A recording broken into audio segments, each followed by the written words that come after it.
আজকে আমি আপনাদের উদ্দেশ্যে একটা কথা বলবো।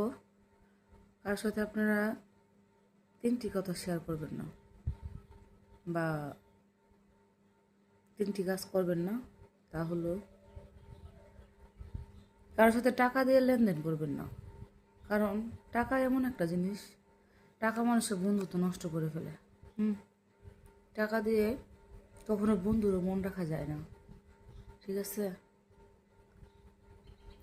টাকার জন্য মানুষ কী না করে, অনেক কিছু করে। টাকার জন্য মানুষের সম্পর্ক নষ্ট হয়, সব কিছু নষ্ট হয়। 2 নম্বর হচ্ছে গিয়ে কাউকে বিশ্বাস করে নিজের পেটের কথা বলবেন না। কারণ আপনি আজকে বিশ্বাস করে আবেগে নিজের পেটের কথা বলে দিলেন, কালকে এই কথা সে ফাঁস করে দিল, কী লাভ হলো? দরকার কি? নিজের কথা নিজের কাছেই থাকুক। অনেকে বলে শুধু নিজের মান সম্মান নষ্ট করবেন কেন? আর 3 নম্বরের কথা হলো গিয়ে যে আপনি যাকে মন থেকে বিশ্বাস করেন, অতিরিক্ত বিশ্বাস করেন, সে আপনার বিশ্বাস ভেঙে দেবে, ঠিক আছে?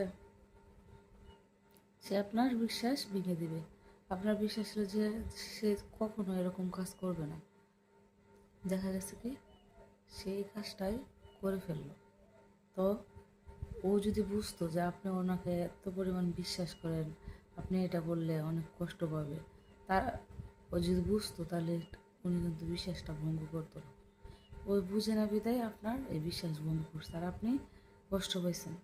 তো শুধু শুধু কষ্ট পাবেন কেন? কষ্ট নিবেন না কেন? দরকার কি? যেভাবে দিন যাচ্ছে যাইতে থাকুক। এত বিশ্বাসের দরকার নেই, তো অবিশ্বাসের দরকার নেই। বিশ্বাসের কি আছে আর অবিশ্বাসের কি আছে? যেভাবে যাবে সেভাবে চলবে। কারণ মানুষের জীবনের কোনো ভরসা নাই। কার কখনো মৃত্যু হয় কেউ জানে না। হঠাৎ করে 1 সেকেন্ডের নাই ভরসা। মানুষ 1 সেকেন্ডের মধ্যে মৃত্যু হতে পারে, এটা সবসময় মনের মধ্যে রাখতে হবে। এত বিশ্বাস করে কি করছে মানুষ? কি দুনিয়াতে এত টাকা পয়সা সব কিছু করে কেউ কি সব কিছু নিজে সাথে নিয়ে যেতে পারে? পারে না। যেহেতু পারে না, তো এত কিছু করার দরকার নাই। যেমনি দিন যাবে সেমনি চালাতে হবে, নাকি বলেন?